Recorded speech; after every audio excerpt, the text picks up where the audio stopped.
Science میں اور قرآن میں ویسے تو خیر کوئی تفاوت نہیں ہے، اور اکثر جو قرآن نے جو حقائق پہلے بیان کیے ہیں سائنس ابھی ان کی تائید کر رہی ہے، لیکن ایک تفاوت یا فرق بڑا واضح ہے جو مجھے اکثر کھٹکتا رہتا ہے کہ اس کی اگر آپ توضیح کر سکیں سائنس کے حساب سے، اور میں چونکہ دماغ کا ڈاکٹر ہوں اس لیے، اور آپ بھی ڈاکٹر ہیں، آپ جانتے ہیں کہ اچھائی برائی، انسان کا نفس، انسان کی فکر، انسان کی جو مختلف اس کی جبلتیں ہیں اور ہر چیز جو ہیں وہ سب کچھ دماغ میں ہی ہے، اور اس کی فکر، اس کی سوچ، اس کی نفرت، اس کی اچھائی، ہر چیزیں جو سب چیزیں جو ہے دماغ میں ہی ہیں، اور یہ سائنس نے بڑی اچھی طرح واضح کر دی ہے، اس میں اب کوئی شک کی گنجائش نہیں رہے گی۔ لیکن اس کے برعکس مذہب جو ہے وہ قلب کے اوپر توجہ دیتا ہے اور ہر طرف قلب کا ذکر کیا جاتا ہے، تو اس میں اس تفاوت کا مجھے کچھ اگر آپ وضاحت کر سکیں تو۔ تشریف رکھیے، بہت اہم سوال ہے، اور سائل بھی چونکہ بہت پڑھے لکھے ہیں، سائنسدان ہیں، استاد ہیں، اس لیے بھی اس سوال کی اہمیت زیادہ ہے۔ دیکھیے، سائنس صرف میٹیریل چیزوں سے بحث کر سکتی ہے، وہ چیزیں جن کی حقیقت میٹیریل نہیں ہے، مثلا روح، یہ کوئی میٹیریل شے نہیں ہے۔ ہمارا جسم یہ ایک میٹر کا معاملہ ہے، ورلڈ آف میٹر سے متعلق ہے۔ ہمارے جسم کے سارے فنکشنز جو ہیں وہ سائنس ریویل بھی کر سکتی ہے، ڈسکس بھی کر سکتی ہے، بحث بھی کر سکتی ہے، اور صحیح فیصلے بھی دے سکتی ہے۔ لیکن یہ بات میں نے بڑی وضاحت کے ساتھ بیان کی ہے، اس کے لیے شاید آپ کو میری کچھ چھوٹی چھوٹی چیزیں پڑھنی پڑیں گی۔ قرآن مجید کے مطالعے سے جو مجھے معلوم ہوا وہ یہ ہے کہ انسان در حقیقت ایک کمپوزٹ بینگ ہے، اس میں دو وجود جمع ہیں، ایک میٹیریل ہے جو حیوانی ہے، تو تمام کے تمام جتنے حیوانی انسٹنکٹس ہیں وہ ہمارے اندر موجود ہیں، کھانے کو چاہیے،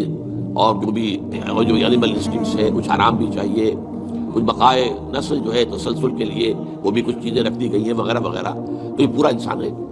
لیکن انسان نرا حیوان نہیں ہے، انسان کی ایک حقیقت جو ہے وہ روحانی ہے، اس کا تعلق ورلڈ آف میٹر کے ساتھ نہیں ہے، اور وہ در حقیقت میٹیریل سائنسز کی جو دریافت ہے، اس کی جو بھی ریسرچ ہے اس کے فیلڈ میں آتا ہی نہیں۔ وہ روح کا مرکز در حقیقت قلب ہے، یہ روح ہے در حقیقت، اور یہ کمپلیٹ پرسنالٹی ہے ان اٹ سیلف، انویزیبل ہے، دیکھی نہیں جا سکتی، لیکن یہ ہے کہ یہ در حقیقت، اور اس کی تخلیق ہمارے ان جسموں کی تخلیق سے بہت پہلے ہوئی تھی، بہت پہلے، یعنی جس کو کہ یہ کہتے ہیں بگ بینگ، بگ بینگ سے میٹر اور میٹیریل یونیورس جو ہے اس کا آغاز ہوا ہے۔ پرائر ٹو دیٹ فرشتے اور ارواح انسانیہ اس سے پہلے پیدا کیے گئے، اور وہ نور سے پیدا کیے۔ انہی دنوں میں نے حدیث کے درس کے ضمن میں بھی اس کی تفصیل بیان کی، حدیث نمبر 4 جو 40 نبوی میں ہے۔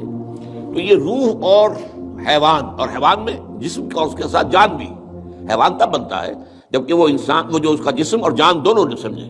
عام مغالطہ ہمارے ہاں یہ ہے کہ یہ روح کے معنی ہے جان، نہیں، جان تو کتے میں بھی ہے، بلے میں بھی ہے،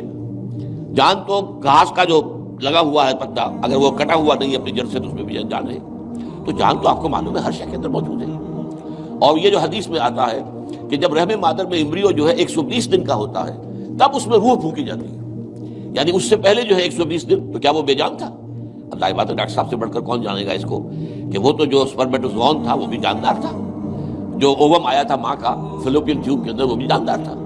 دونوں کے ملاپ سے زائگوٹ بنا وہ بھی جاندار ہے۔ اور یہ ایک جو ہے نشو و نما پا رہی ہے چیز، جو کہ زندگی کی سب سے بڑی علامت ہے،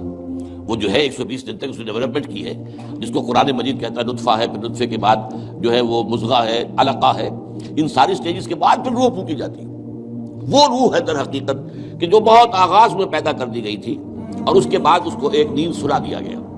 اس کے بعد جیسے جیسے رحم مادر کے اندر وہ جنین تیار ہوتا ہے تو 120 دن کے بعد اس کی روح جو وہاں موجود ہے پہلے سے، پرائر ایگزسٹنس اس کی ہے، وہ لا کر اس میں پھونک دی جاتی ہے۔ یہ اصل میں حصہ دین کی حکمت کا ایسا ہے جو آج کل عام طور پر بالکل نگاہوں سے اوجھل ہو گیا۔ عام طور پر تو ہمارے اچھے اچھے علماء اور جدید مفکرین خاص طور پر روح کے علیحدہ وجود ہی کے قائل نہیں ہیں۔ اب یہ روح کا اگر علیحدہ وجود نہیں ہے تو آپ دیکھیے سورہ اعراف کے اندر فرمایا کہ تم سب نے ہم سے عہد کیا تھا الستو بربکم قالوا بلی، وہ کون تھے سب؟ ظاہر بات ہے اس وقت تک تو ابھی تمام انسان تو ایک وقت میں جمع نہیں ہو سکتے تھے، وہ تو یہ کہ عین اس وقت جبکہ وہ ارواح کے عالم کے اندر پیدائش ہوئی ہے سب کے سب موجود تھے، حضرت آدم کی روح سے لے کر اور آخری آدمی جو انسان دنیا میں آئے گا اس کی روح، یہ سب موجود تھے، اور ان سے سوال ہوا الستو بربکم، اور جواب ہوا قالوا بلی۔ اور پھر ایک دن آئے گا قیامت کے دن، پھر تمام نوع انسانی پھر جمع ہوگی اللہ کے حضور میں، اور اللہ فرمائے گا، سورہ کہف کے الفاظ ہیں، لقد جئتمونا کما خلقناکم اول مرہ، آ گئے ہو نا ہمارے پاس جیسے کہ ہم نے تمہیں پہلی مرتبہ پیدا کیا تھا۔ اب یہ پہلی مرتبہ کی پیدائش وہ ہے جو عالم ارواح میں ہوئی ہے، دوسری مرتبہ کی پیدائش وہ ہے جو اس عالم مادی کے اندر، یہ جو مٹیریل ورلڈ کے اندر پیدا ہوئی ہے۔ میری پیدائش 76 برس پہلے ہوئی ہے، اس سے پہلے میرے اس جسم کا وجود کوئی نہیں تھا، میری روح موجود تھی، اگرچہ وہ ایک جگہ پر اللہ تعالیٰ کے ہاں ایک کسی اسٹور کے اندر تھی، لیکن موجود تھی۔ تو دل اصل میں مرکز ہے روح کا، اور روح ایک کمپلیٹ انڈیپینڈنٹ پرسنالٹی ہے، اس کا تعقل بھی ہے، یہ دیکھتی بھی ہے، بغیر ان آنکھوں کے دیکھتی ہے، روح براہ راست دیکھتی ہے، روح جو ہے وہ براہ راست سنتی ہے۔ اور آج ہمارے ہاں ڈاکٹر صاحب بھی اس کی تائید کریں گے، جو ایکسٹرا سینسری پرسیپشن کا تصور آیا وہ کہاں سے آیا؟ ہم تو جانتے تھے کہ 5 ہی حواس خمسہ ہیں، انہی سے انسان جو ہے پرسیپشن ہوتی ہے، تو یا تو بصارت ہے، یا سماعت ہے، یا ٹچ ہے، یا اسمیل ہے، یہی ٹیسٹ ہے، یہی ہے، یہی حواس خمسہ ہمیشہ سے چلے آ رہے ہیں۔ یہ ایکسٹرا سینسری پرسیپشن کہاں سے آیا؟ تو معلوم ہوا کہ اب تسلیم کیا جا رہا ہے کہ کچھ ہیں صحیح چینلز دوسرے بھی جو انویزیبل چینلز ہیں، اور ان کا تعلق جو ہے وہ دل کے ساتھ ہے، اور دل جو ہے وہ در حقیقت وہ ہے مقام روح کا۔ تو یہ روح اور جسم یا حیوان مل کر انسان بنتے ہیں۔